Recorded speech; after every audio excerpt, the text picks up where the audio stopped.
Hello, and welcome back to the Film Brain Podcast. This wasn't intended to be a bad movie podcast, but it just seems that way from my first two episodes. Unfortunately, because the January sort of dry spell of just dumping movies, the only really interesting film that's out at the moment is Glass. And I watched it, and I've got to be honest, I really, really didn't like it. But I wasn't the only one who saw Glass. I do have some guests on the show today. First up, you'll know him from his music reviews, but he does have quite a few film opinions as well, especially when it comes to talking chipmunks. It's Todd in the Shadows. Hi, I have opinions. Not good ones, but I got them. And I'm ready to share them, so thanks for inviting me. No problem. And from Sci-Fi Wire, Danny Roth. Oh, no. Hi, Dan. Oh, hello, Todd. Wait, we do a podcast together, too. Yes, we do. Yep. Sometimes my podcast and sometimes your podcast. We podcast together a lot. Yay. Yay. What a life. And we saw this movie together,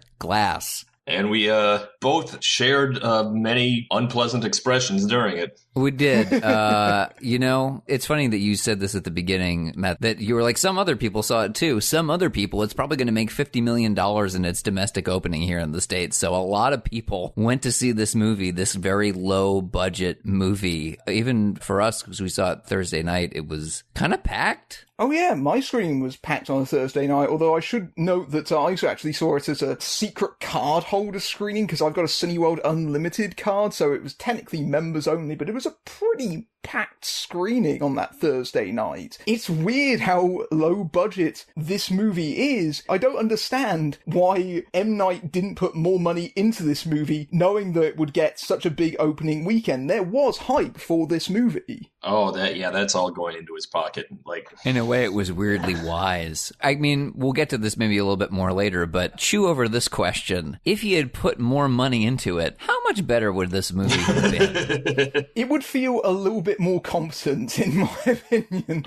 There's a lot of corner cutting here. You know, they might actually make a film where things actually happen for the majority of the running time. Maybe. I mean, you say that, but I don't know. I kind of feel like this was the movie he planned to make. That's a theory, and I could be wrong. Alright, so just to give the audience a plot synopsis in case they didn't see this movie, or in the case of this film, several previous movies. 19 years ago, David Dunn from Unbreakable, played by Bruce Willis, was the unscathed sole survivor of the East Rail 177 crash, and it turns out that he has super strength and invincibility. He is now a vigilante known as the Overseer, and he is tracking Kevin Wendell Crumb from Split, played once again by James McAvoy, who has dissociative identity disorder, or DID, and the most ferocious of those personalities is the Beast. Unfortunately, they both end up getting captured, and now, under Dr. Ellie Staple, played by Sarah Paulson, they find themselves being locked in a psychiatric institution alongside Elijah Price, aka Mr. Glass from Unbreakable, played by Samuel L. Jackson. She specializes in people that believe that they're superheroes, and she has 3 days to cure them of their grand delusion. So, the story of Glass is pretty much the story of M. Night Shyamalan's career. It's pretty much the culmination of a lot of his work leading up to this. I mean, this year is the 20-year anniversary of his big movie, The Sixth Sense, that really put him on the map in a lot of people's eyes. I mean, I know he did the writing work on Stuart Little, but no one really noticed that. I did not know that. He did. He does have a credit on Stuart Little, of all things. But Unbreakable was very much his follow-up in 2000. It did fairly well, but it wasn't a huge success. And I think that was one of the reasons why M. Night didn't go back to that particular movie for many years. Apparently, Samuel L. Jackson was very much bugging him, going, okay, when are we going to do another one? But I actually want to say that I hadn't actually seen Unbreakable until the afternoon before I went and saw Glass. I actually watched it for the very first time, which, it didn't help. What are your opinions on Unbreakable? Oh, Unbreakable's great. It's my favorite of his movies, actually. Yeah, and I remember it not being quite as big as The Sixth Sense, but I remember that everyone who went to it seemed to like it. I mean, I remember a few dissenters, but everyone came away thinking, like, man, this Shyamalan guy, that he's not just a fluke. This guy guy's the real deal. Yeah, I was really impressed by Unbreakable, actually. As someone who has seen more of Shyamalan's later work, I think the first time I saw one of his movies was Signs in cinemas. I, of course, did a video review about The Happening and so forth, but seeing Shyamalan after the peak, as it were, it kind of gave a very weird impression of him that when you go back to watching Unbreakable, you finally understand, oh, this is what people saw in him, especially with the way that it plays around with its central theme of taking comic books and placing them in a very realistic reality and very much kind of treating it with ambiguity. There's that scene where we first properly meet Elijah, where he gets the comic book as a kid, and then it moves into him in his art gallery where he's got the original artwork for that front cover, and he's talking about how more detailed it is, how more realistic it is. And I think that that scene sets up a lot of what M. Night is trying to do with that movie. And at the time, that was a bit of a just daring thing to do when you consider that comic book movies were very much out of vogue at that particular point of time. I mean, this is post Batman and Robin. Yeah, I mean, I look at Unbreakable and think of it as he deconstructed the modern superhero movie before it happened. Yeah. For a long time, I thought it made him a genius. Now I kind of wonder if it was a fluke. Yeah, even many years later, you still kind of wonder, was that luck or is he just really on the ball? It does feel extremely prescient even today, but especially at that point in time, and it wasn't sold as a superhero movie. It wasn't at all. No, it's a mystery movie of some kind. Yeah. It's like, this guy survived an accident completely unaccounted for. How is that possibly occurring? Is there something really kind of supernatural there? That was very much the emphasis of the marketing for that movie, and apparently M. Night was not happy about that. Apparently he wanted Disney to sell that more of a superhero movie, and I don't know how you would do that. Yeah, I also don't know that that would have been a boon to it, and as far as the box office is concerned. I think, people would be disappointed by that. Yeah, frankly, had Unbreakable come out maybe 2 years later, it would have been a different story. Then you could have marketed it as a superhero thing. Once you've got X-Men out the door and Spider-Man out the door, it's a very different sort of conversation. But yeah, at the time, I don't know that there was any way that they could have marketed it that would have caused it to make more than the $250 million that it did make. I think X-Men was out at that time, so the ball was just getting rolling on the modern superhero movie as we know it today, but that was only a couple of months beforehand, and X-Men wasn't big when that first came out. I mean, it did well. X-Men didn't hit until X2, and it was sort of the same thing with Spider-Man. Spider-Man 2 was the one that really sort of planted the flag and saying, yes, this is going to be the genre for a little while. It's funny because at the time, I thought X-Men was the biggest thing in the universe. It ruled my life. Thinking about it now, it was like, it's just basically a blip, like doesn't dominate the conversation the way superhero movies do now. But yeah, Unbreakable was like a more mainstream version of the comic book movie. Like you can imagine like normal people going to see it and not, losers like us. And Bruce Willis is really good in that movie. He is fantastic. I would say that's one of his best performances, while at the same time saying that maybe his work with Shyamalan might have been the start of Bruce Willis as we know him now. His performance in that movie is really dialed back. I mean, the obvious central metaphor, and it is a film that is just a whole host of allegories, is simply that he is this kind of impervious, impenetrable man, not only both physically but also emotionally. He's very closed off. His marriage is going through problems, and so you've got that sort of reverberating both in terms of the actual plots but also in terms of his characterization. It's a very measured performance from Willis that, even as someone who has watched a lot of Bruce Willis films, it's still not something that you would typically associate with him. It feels like a total 180 from something like Hudson Hawk, where he's running for dear life.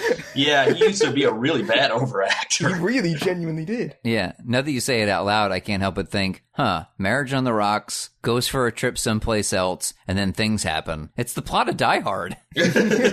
Glass? Who gives a shit about glass? Shoot the glass. But yeah, I think the work with Shyamalan proved to Willis that he could actually underplay, and then he used that for the rest of his career afterwards, unfortunately, and now that's not underplaying. He just stopped caring. He is so bored with making movies, and he was still trying in 2000. And somewhere, I want to say around 2007-ish to 2010, somewhere in there, he gave up entirely. I think there's like a little passageway from where he just went from underplaying to just not giving a shit, not giving a damn. What really didn't help my impressions of this movie, I will admit, is viewing it in such close proximity to Unbreakable, which admittedly is kind of the outlier in this trilogy as it is now. It was made for quite a large budget. It was made for $75 million.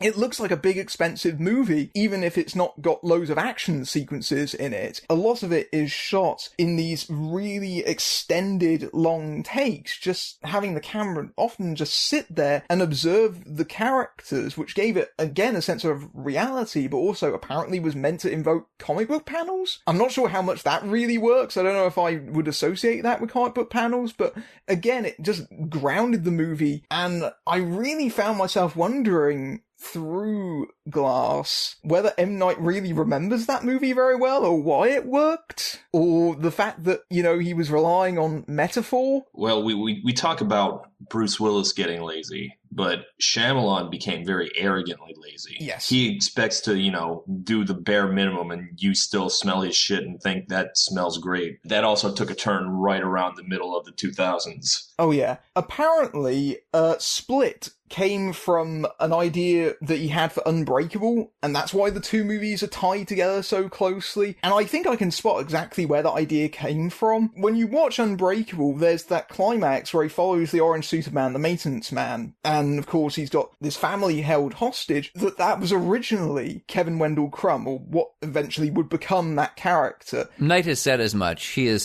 said that was sort of the original intention, but then he felt that character was too complex to fit within the narrative of what he was trying to tell in Unbreakable, so he reduced it down to a much more diluted basic character. And he was right to do that, because it's about the last 20 minutes of the movie. Yeah, that's way too much. I do understand Shyamalan's instinct that a hero needs a villain. The orange maintenance suit guy is like a warm-up villain, a training villain. Yes. The character in Split, the horde, the beast, whatever, it is very complicated. You can't jam that in the last few seconds of a movie. Oh, no, you can't. So I think it was wise that he sat on the idea for a while, but of course, Shyamalan when he made Unbreakable and Shyamalan when he made Split are two very different things, because Shyamalan, in between times, as you mentioned, Todd, he kind of just frittered away a lot of the critical praise that he'd accumulated with the first two films gradually over time. I mean, the critics, when they were reviewing those early movies, were talking about, oh, he's the next Hitchcock, you know, he builds these suspenseful thrillers based around big twists, and I think that Shyamalan really started to believe that hype.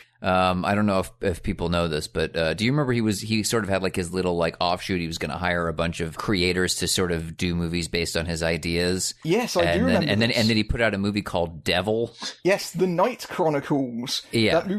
Devil opens rather hilariously with a production company logo that transitions into the number 1, and it turned out it was the only one. Yes, so guess what number 2 was going to be? Split. So yes, he was going to have somebody else do Split right after Devil. He has been trying. I mean, I don't know if it's to his credit or not, but just for the sake of posterity and of knowing it, he has been trying to sort of get this stuff off the ground for a while. I think the part of the reason why he struggled was, of course, that he'd kind of ruined himself as a commodity because of the fact that he'd kind of turned himself into a bit of a laughing stock, especially after The Happening. It seemed like he was really kind of struggling to keep his name in the Hollywood mainstream, and then he sort of got into financing his projects by himself, and that's where the current sort of renaissance period, I guess you would call this, of Shyamalan is. And then along comes Split. You know, people make fun of The Happening, but the Shyamalan are all kind of like The Happening. They're mean, nasty jokes of movies, like dark comedies, almost. Now, I didn't rewatch Split for this, but I didn't see Split in cinemas. I saw Split for the first time maybe 6 months ago or so. I caught up with it on DVD. So I knew about the Unbreakable twist, but obviously I hadn't seen Unbreakable, so I didn't really have any measure to compare it with something like that. Even if I'd known that, I wouldn't have necessarily put the two and two together, because they're two very radically different movies. I know that Split caused a lot of controversy when it came out. You know, it uses mental health as a sort of boogeyman in the form of its DID antagonist, essentially. I understand where they're coming from there. I'm not sure I agree because like it's so obviously fictional and they acknowledge that up front. I think DID is actually a real thing. I did actually have a look up, and in a lot of ways the movie is kind of faithful to that, but it kind of takes that and goes several steps beyond it by inventing the Beast character, where he literally gets superpowers from his DID, and you go, oh, that's a stretch. I think that was the reason why I didn't see that in cinemas, is because I saw that part in the trailer and went, okay, I'm out of this. I don't remember if I saw a trailer that included that or what. I saw a screening of it with a bunch of critics before it came out, and so I think I had basically the opposite experience from you, which is I had seen Unbreakable many times. I was a big fan of it, and I had no idea I was watching it. I got to the end of the movie when Bruce Willis is Mr. Glass, and I'm still to this day very embarrassed about it because all these stoic critics were very quiet, and so I was the only one in the audience that went, "Get the fuck out." Like, I didn't even hold back. And I thought for sure, like, people would gasp or clap or something, but I was the only one. And that's all I remember about Split. Like, I'm aware of the other things that happened. Like, I think I have a basic sense of the beats, but all I remember about it was Mr. Glass. I was like, really? It really stood out to me. And then I was excited for a time. And then everything else happened. I don't know if I was like impressed. Well, I was impressed in one way. I was like, that took some balls. Like, it was the greatest Shyamalan twist of all time because it changed the genre of the movie.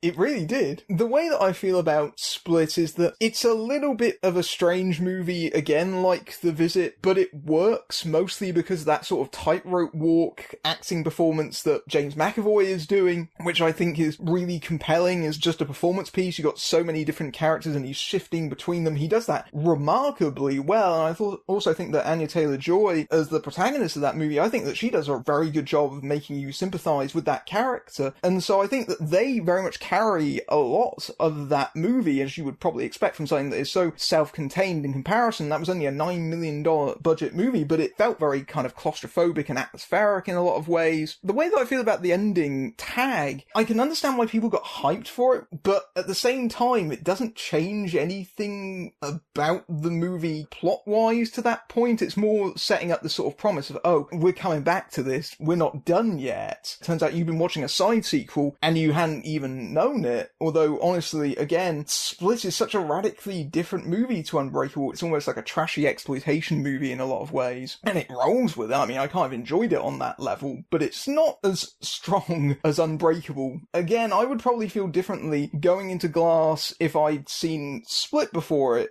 than Unbreakable. You say that. I would point out that our own Dan Olson had just seen Split and hated both. Yes. I think in equal measure. So, I mean, yeah, you never know. Yeah. I thought Split was okay. I think it kind of peters out at the end, and I guess it held my interest, but I wasn't like super impressed with it. I don't know, like Shyamalan, the new Shyamalan has a very dark tone to him. He just genuinely seems angry at people. So that brings us to Glass. The problem with this movie, I feel, is that it's self-contained to a fault. It's very peculiar. I mean, I know that Shyamalan, he likes to finance his movies by himself now. He raises the money entirely by himself. He's totally in control. And apparently, Universal and Disney, who share the rights for this movie, Universal released it in the US, Disney are releasing it internationally. They did offer to put up some money for this, and Shyamalan told them no, and I'm guessing that was because he just didn't want to see control, because goodness knows, M. Night Shyamalan being in control of things, that's never a recipe for disaster, you know? I have a theory about this era of his films. Todd and I talked about this when we were on the way out of the theater. When you make something, when you make a video and put it out, I don't want to say that you don't examine it in any way, but don't you kind of put it in the rearview mirror and go, I don't want to think about that anymore. I want to move on to the next thing. Yes, absolutely. There is one person that is guaranteed to like an M. Night Shyamalan movie, and that is M. Night Shyamalan. Yes. I think he loves his own films. Todd, you call it, he really likes the smell of his own farts. But that's the vibe that I get off of these last couple of films. He has complete control over them, and he is so pleased. He really thinks he's done something. Oh, absolutely. That is the number one impression I get off of Glass. You get to the end of that third act, and you think, he really thought he did it. You can genuinely see that all the way through the movie. I feel that Shyamalan has a huge confidence in his work that sometimes can be misplaced.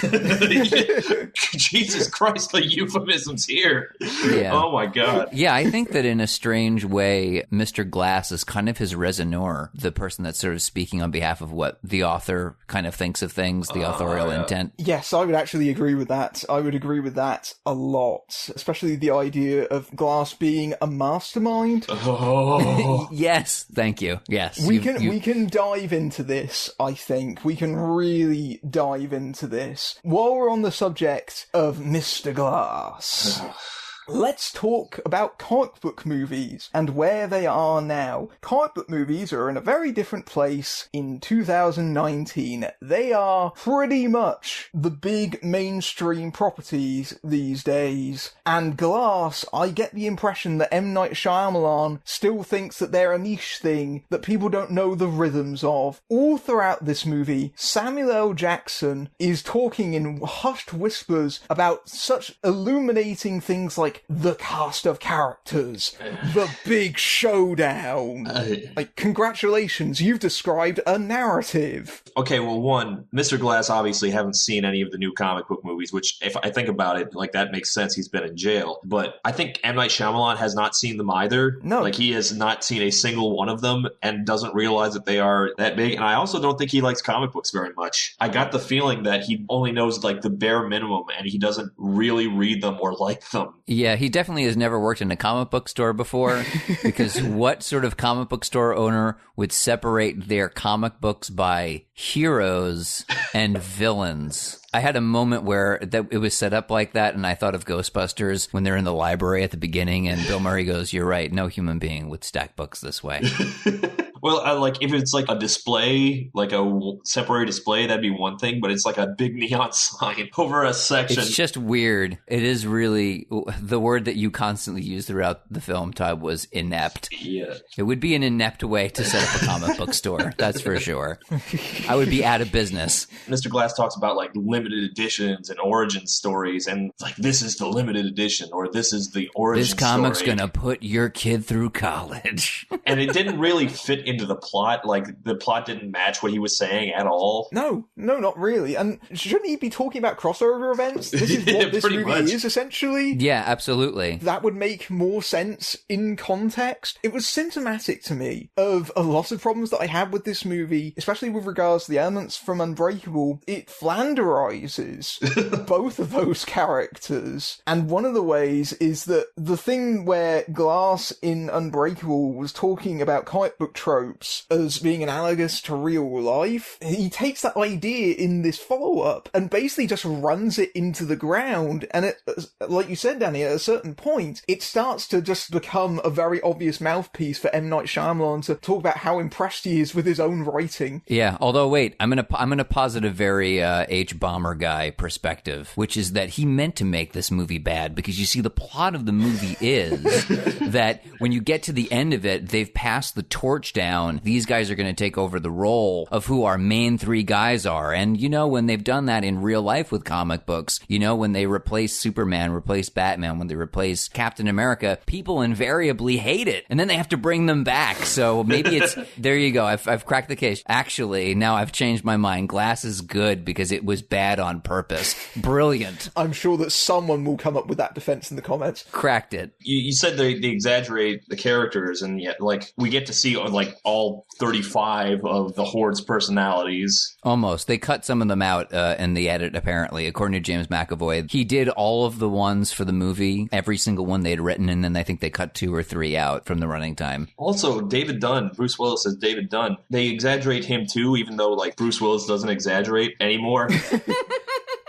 As I recall from Unbreakable, his thing with water is that he reacted to it like a normal person. Yes. He could get it into his lungs and die. He could drown like a normal person. Here, it actively destroys him, like he's the Wicked Witch of the West. Like, oh, yes. I wanted to talk about this because this is the element of the movie I found so funny. I was saying earlier that M. Night seems to miss the point of his own movie. This is where he most clearly does it. The idea of Unbreakable, a lot of that movie is meant to be ambiguous over whether or not he actually has powers at all. And in that movie, there's a moment where Elijah calls him up and says, I think I've got it figured. Water is your kryptonite. And it's referring to the fact he died as a child. He drowned at the bottom of a swimming pool. And in case you forgot about that, they do remind you of that in this movie. The thing is, when he confronts that at the end of that particular movie, it's him literally having to recreate that scenario. He gets thrown on a pool cover and he gets sucked into the pool and he gets rescued. That's a typical scenario that any human would be in trouble in. That's not because water makes him weak and vulnerable. And yet, in Glass, they treat it like Elijah's statement is completely accurate. If he's in water, he's completely useless. Like he can't stand. Like he becomes weak as a baby. To borrow a joke from Phaelus, he's soaking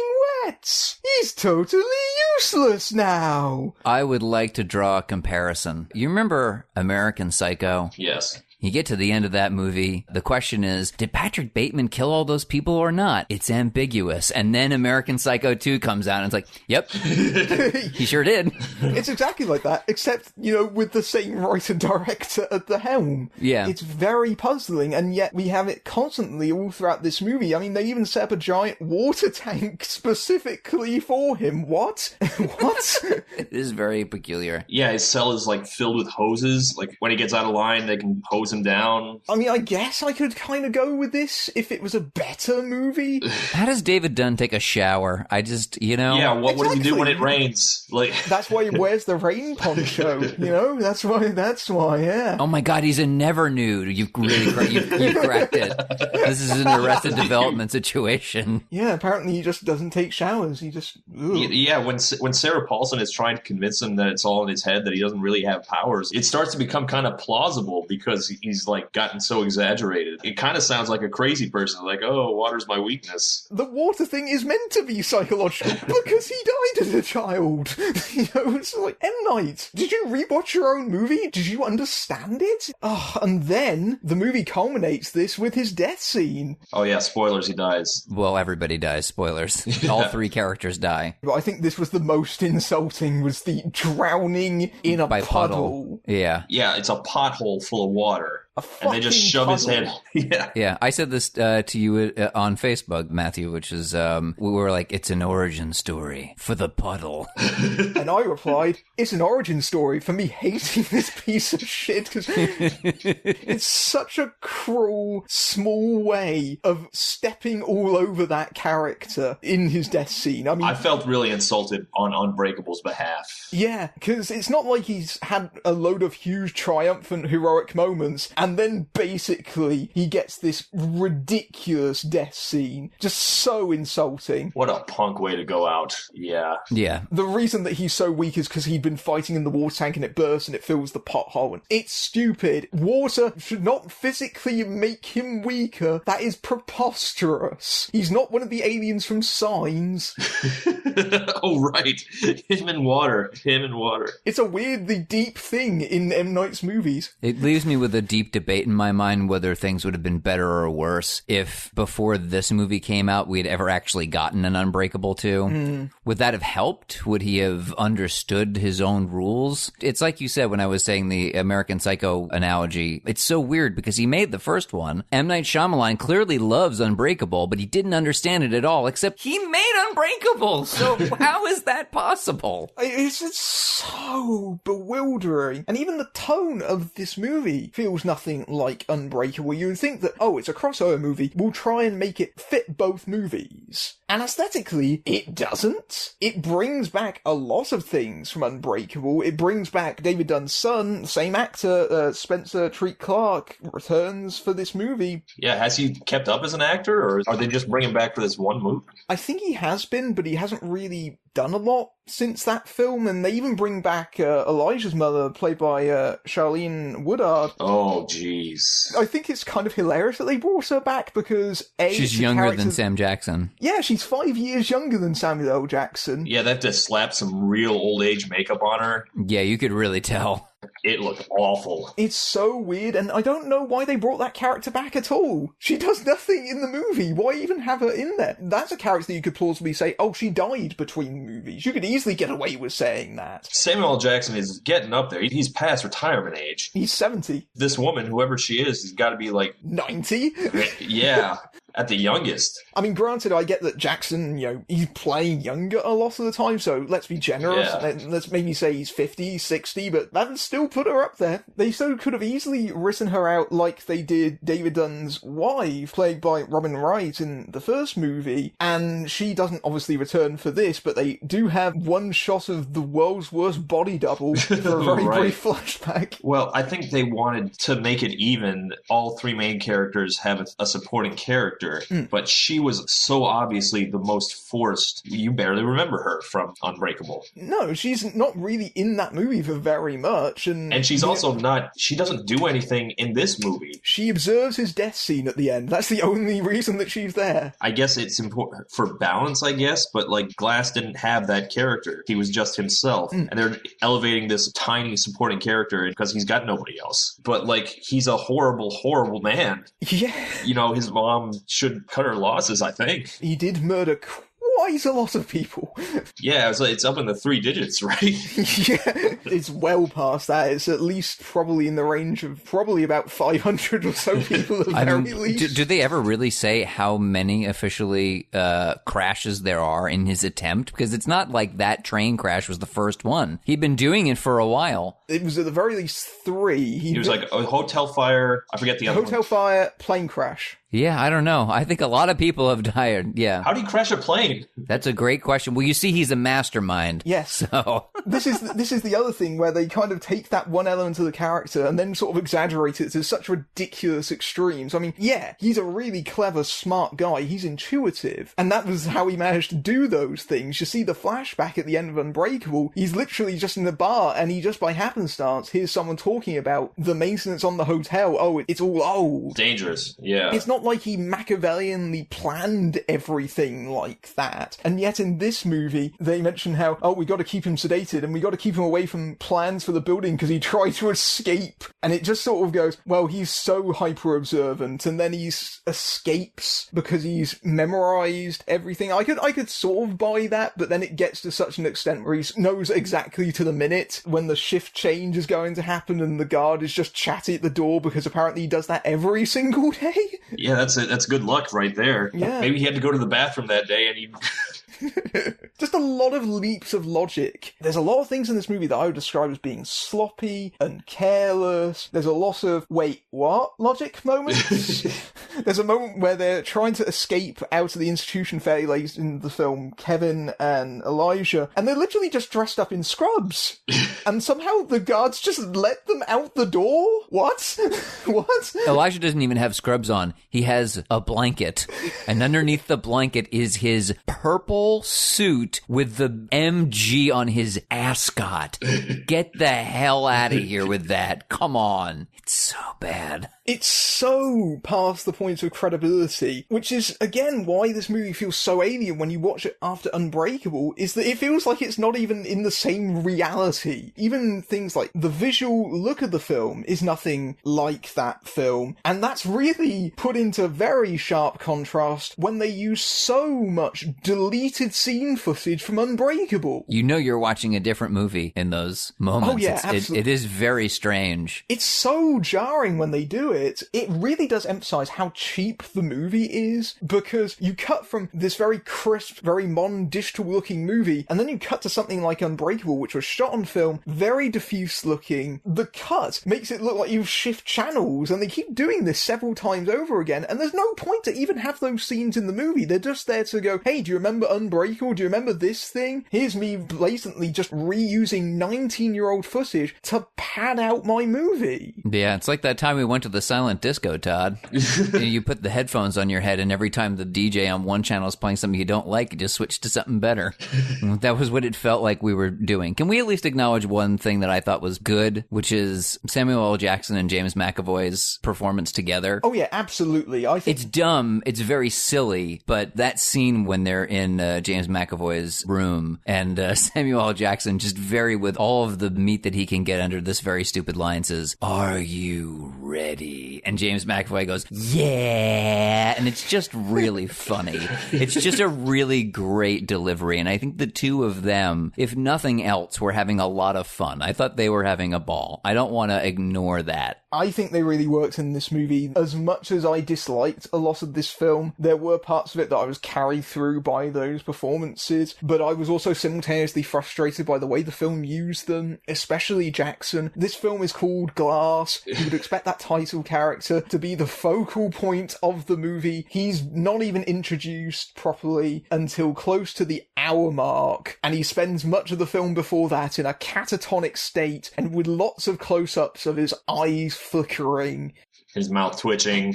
Yeah, and he doesn't actually have a line until well past an hour into the movie. Poor Samuel Jackson. Yeah, why have you got Samuel Jackson in this movie? He's been itching for this movie for 20 years. He's been apparently begging Shyamalan to let him play this role again. It's like, okay, well, you're going to sit in the chair and twitch. So the answer to this is that he was filming, like, Captain Marvel or something, right? Like, that has to be the reason why. Let's acknowledge that, too. I mean, I'm not saying that this is a fact. If I'm wrong about this, I'd be shocked. He was filming Captain Marvel. He was filming Spider-Man Far From Home. And so there was a huge chunk of time where the man just wasn't available. And so they had to make changes to the script. And so for the whole first hour, it's just him twitching and such. I'm pretty sure of it. It feels like a movie where they're working around people's schedules. A lot of the time, the characters are not even interacting with each other. They're just sitting around in their cells. Well, yeah, they're literally separated. They're in their cells. They don't... Yeah. I mean, you talk about McAvoy's performance. I liked McAvoy in Split, and I liked him here again to a certain extent. Seeing that same act, I mean, it's a little bit diminished by repetition, but even so, it's still really impressive, especially because he's going even further with it, as you said, Todd. At the same time, I think he spends too much of the movie playing Hedwig. I got a little bit sick of him talking like a 9-year-old. Yes. Also, what 9-year-old talks that way?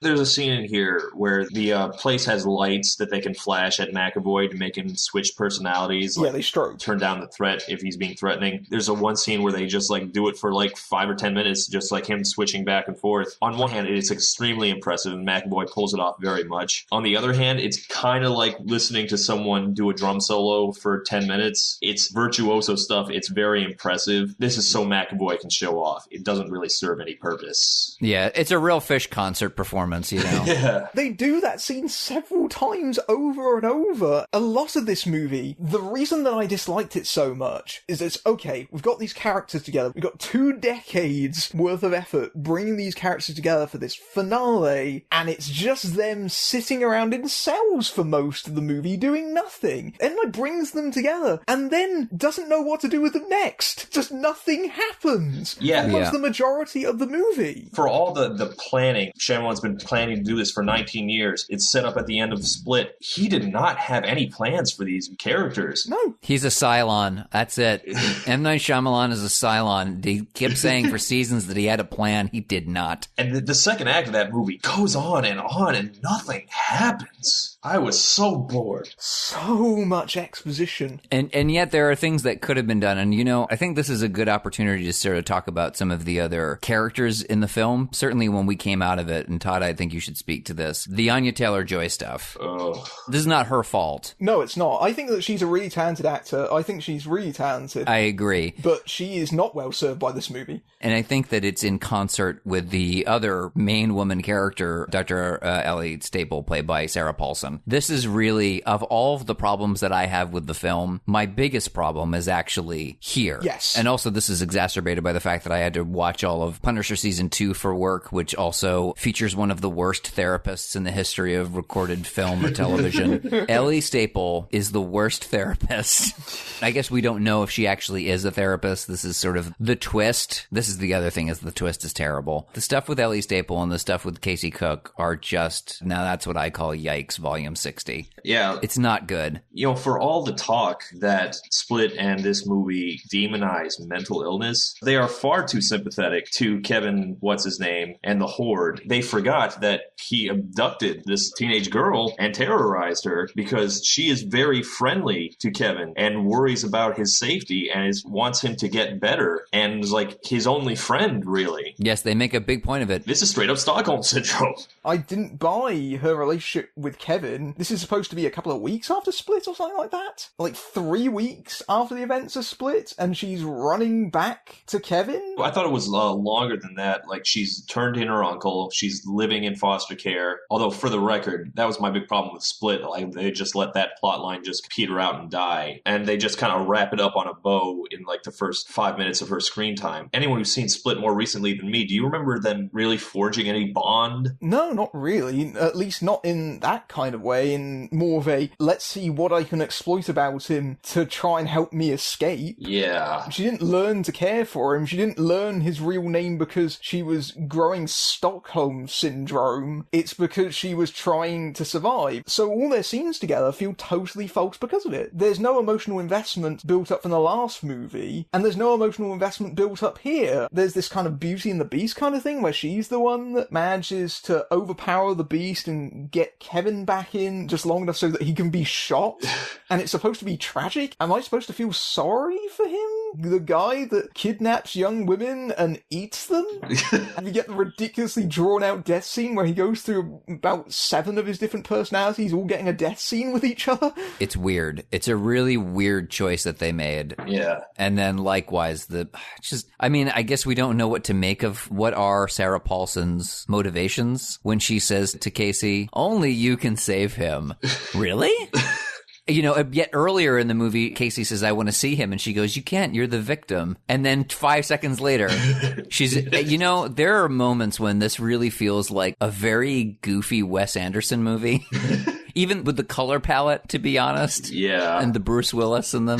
Yeah. The entire third act feels like Wes Anderson doing a bad, very black superhero movie. Like, she's trying to convince them that they're just imagining that they're superheroes, which I think that is a real psychosis. I know there's one where everyone's in a reality show. That's a pretty common delusion. So I think this is actually not so far out of left field that she can be like a specialist in crazy wannabe superheroes. She's like trying to convince them, and they're all 3 of them in the same room being talked to by Sarah Paulson. I'm like, what kind of therapy is this? This is not what group therapy is for. It's not. Yeah, I know people who are in group therapy. I am in regular type therapy. It's not like this. It's just really weird. And also, you know, it's not just, gosh. This character annoyed me beyond belief. She genuinely did. She's awful. And the reason why I again said the Wes Anderson thing is that there's something very Wes Anderson about he's being drowned to death by the puddle. She goes, no, wait. Did I convince you that you were a regular man? And then they kill him. This is a weird, like that very self-involved Wes Anderson type Royal Tenenbaum kind of character. It's just so singularly bizarre. Why would you do that? Did she expect an answer?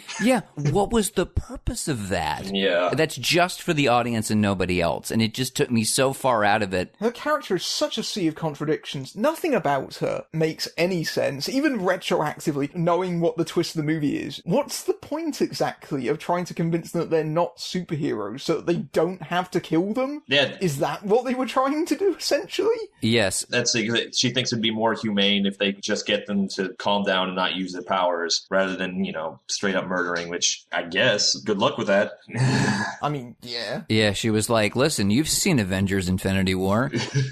We can't have there be superheroes. Someone's going to snap their fingers and then, you know, snapture. The problem with that is that the actual thinking behind it isn't actually psychological. So even if she did convince them they weren't actually superheroes, they'd still have their abilities. You can't cure someone of DID in 3 days. But I dislike this character mostly because she was so relentlessly expository. She spends so much of this movie talking directly into camera, describing the events of Unbreakable and Split like we hadn't haven't seen those movies before. Like, M. Night, people who are watching this movie will have obviously been aware of those films and have likely seen them. Yeah, there might be a little minority of people that are going into this completely blind, but that isn't going to be the case for the most part. Yeah, I don't think word of mouth is going to attract any new viewers here. Yeah, so why spend so much of this movie explaining things that we've already seen? I don't understand it, other than the fact that obviously it keeps the budget down. And yet, for all those explanations we do get, they just go,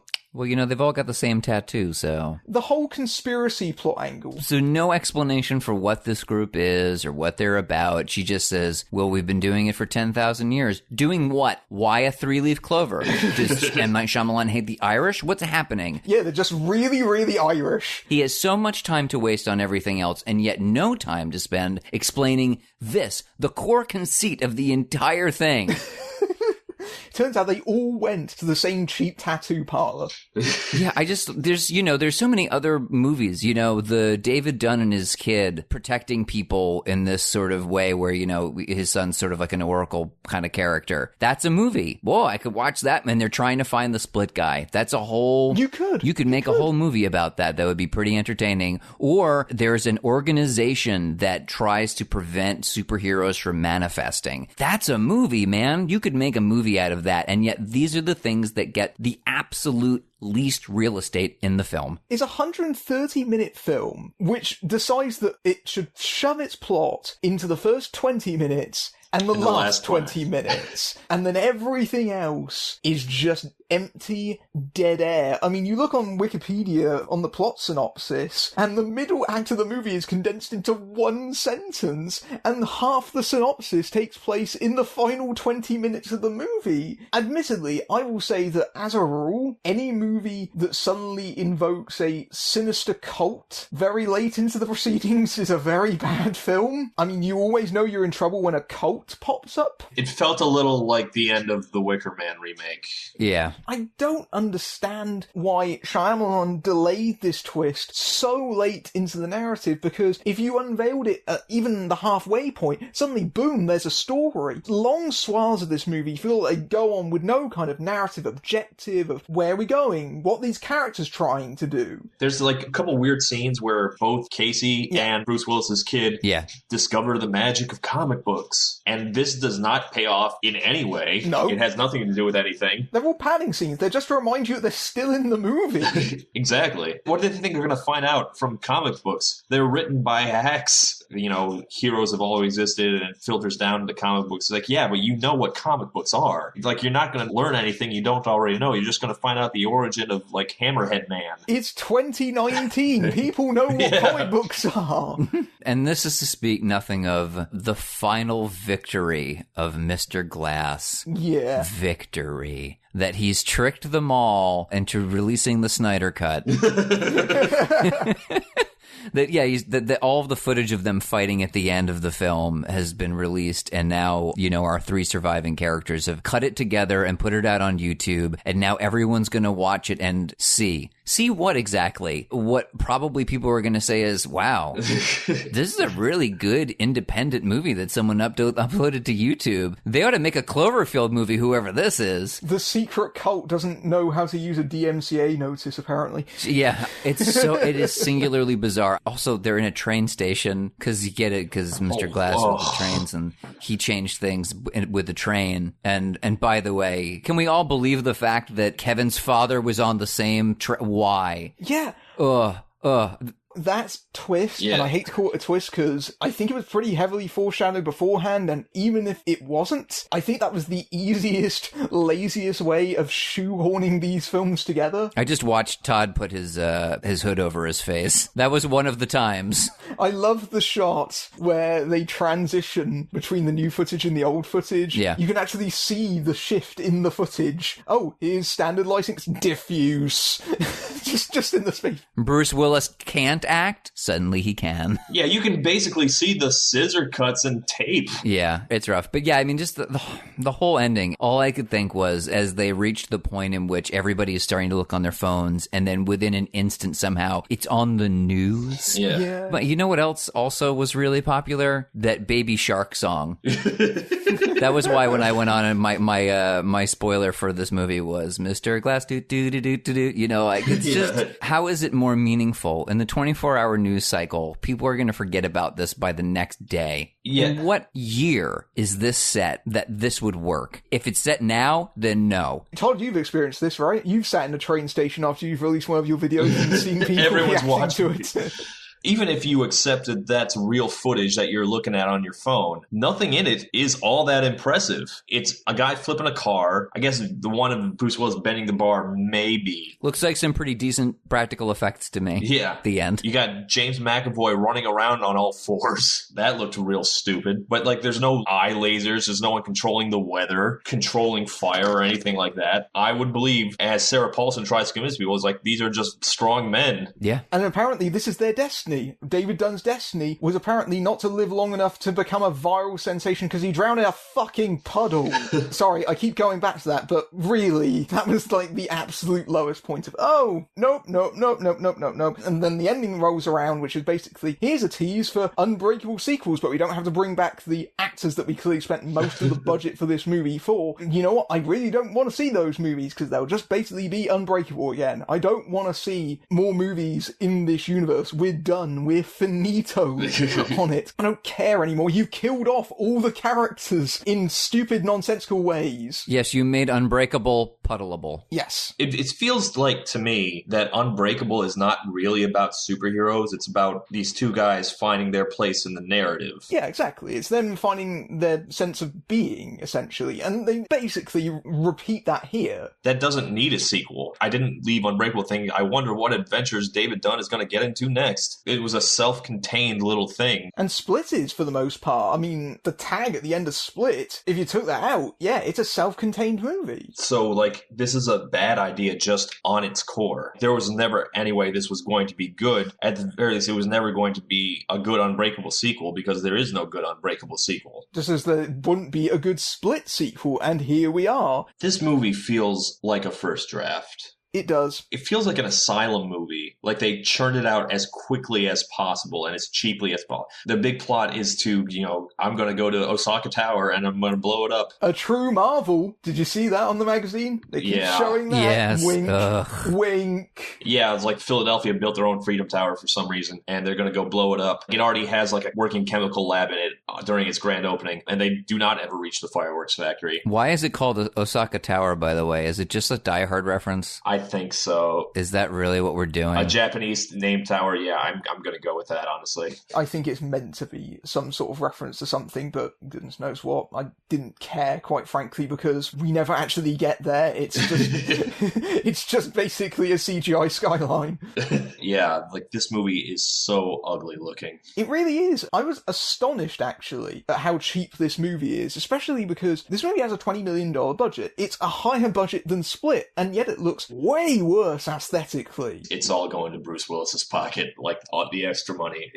Yeah, I think they only spent about $5 million on the actual movie. I think everything else went to Sam Jackson and Bruce Willis. I genuinely was watching it going, this feels like a direct-to-video sequel. I've seen movies that are almost set entirely in one institutional setting or a hospital or something like that, and they all look like this, except even those would probably try to give a little bit more atmosphere than a lot of the flat photography in this film. It looks like they just planted a camera and it looks kind of cold and sterile, and that's about it. There's no personality. Especially in the final action scene, which looked like fucking garbage. It looked awful. Like M. Night Shyamalan, as he proved during After Earth and Last Airbender, is not an action director. He cannot shoot action scenes. He is absolutely terrible at them. He was kind of broken when he said, you know what the best place to set the dramatic finale to my trilogy is? A car park.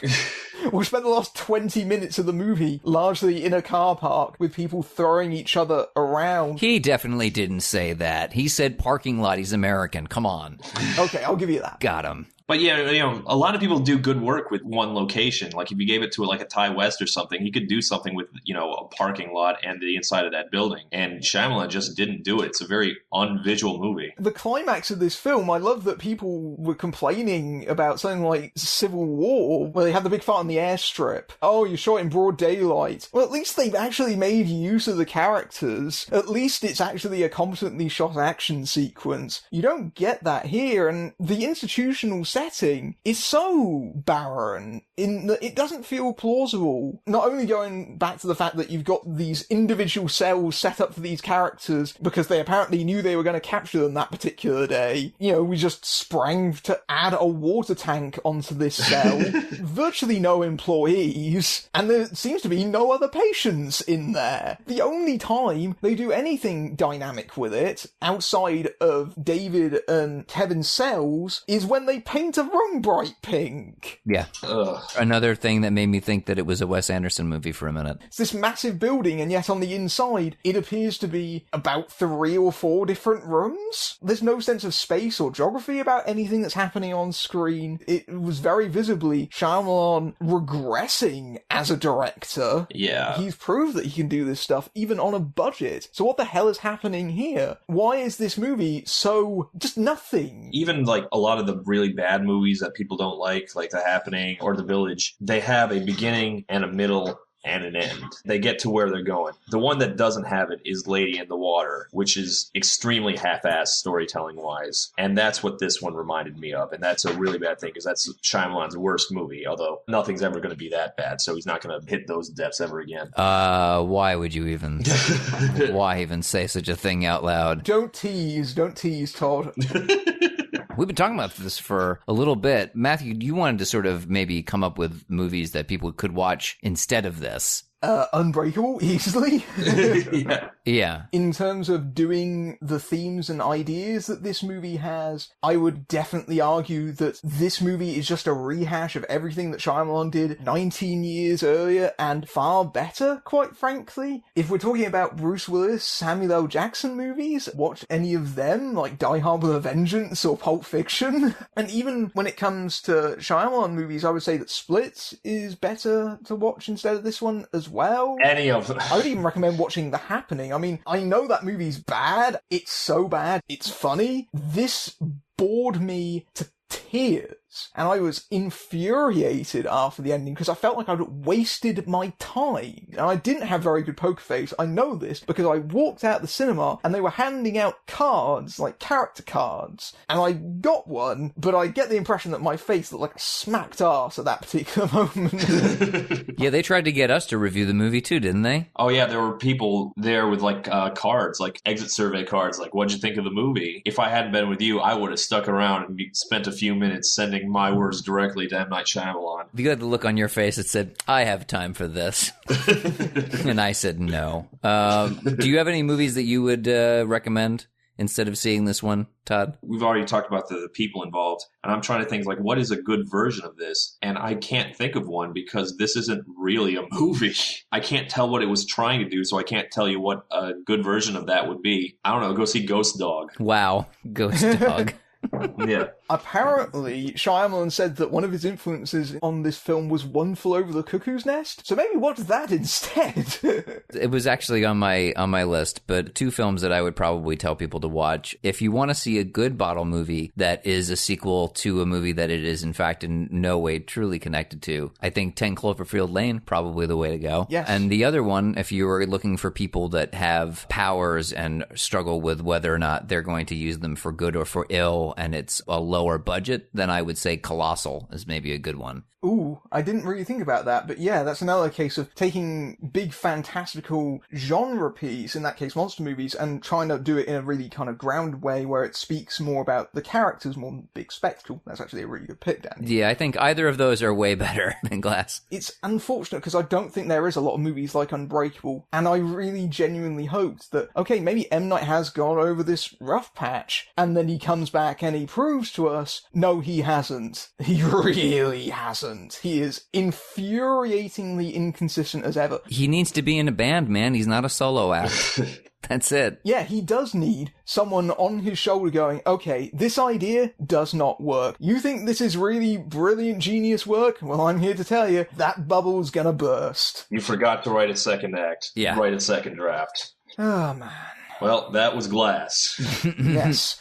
So, Todd, where can people find you? On YouTube as Todd in the Shadows. And Danny, where can people find you? You can find my content at sci-fi.com, and if you want to find me on social media, I'm on Twitter and Instagram at Danny Ordinary. That is Danny with one N, Ordinary also with one N. Hey, Danny, didn't we do a podcast the other before? Something called Everyday Horror? We did. Didn't we talk about Better Watch Out? We did talk about Better Watch Out. Everyday Horror is something that you can find on iTunes. You can find me on Twitter at FB_BMB, on Facebook at FilmBrain Reviews. You can find me on YouTube at FilmBrain. You can find me on Tumblr at FilmBrainBMB. And also, you can now find this podcast on various podcasting sites like iTunes, Stitcher, and so on and so forth. So if you have a favourite provider, it's probably there now. I hope you've enjoyed this. I hope you haven't got too angry if you like the movie. I know that a lot of people on Twitter have told me, oh, I actually liked it. Fine, you don't have to agree with any of our opinions. But until next time, I'm Matthew Buck, fading out. Thank you for listening to the Film Brain podcast. Hope you enjoyed it. Just a reminder that if you want to support my work, be it podcasts or YouTube videos, please go to my Patreon at patreon.com/filmbrain, where you can experience those episodes early, among other perks. And just a quick shout out to my Patreons, Tim Poppleton, Sofox, Inigo Almandoz, Tim Tark, G Viral, Robert Murray, Henry Jacob, Honoria Hack, Manuel Jonan, Marley Berrickmans, Joshua Bowden. And remember, if you have any feedback about the show over social media, please use the hashtag FilmBrainPodcast.